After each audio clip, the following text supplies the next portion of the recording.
channel. We are now going for a ride in our 1967 Pontiac GTO. And that's right, folks, we actually got ourselves a real GTO, not the Le Mans Tribute. It's about time Skyway did something right, well, besides hire me. Other than that, coming to the one we have here featuring a metallic Linden Green. Very weird color, almost looks like a teal. Also having the 5-spoke PMD wheels, appropriate for the Pontiac. Moving on to the interior now, featuring a 3-spoke wooden wheel, factory correct gauges. As you can see, they also painted part of the dash the same metallic.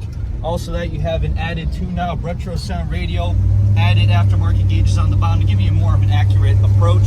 You have the factory bucket seats, factory leather back seat, and the emergency handle for your passengers who want to act like wussies. Other than that, we do have power windows. We do have added vintage AC. And one of the things that really will surprise you about this car is the fact that it is on the column, not on the floor. Definitely a rare quality to the Pontiac GTO.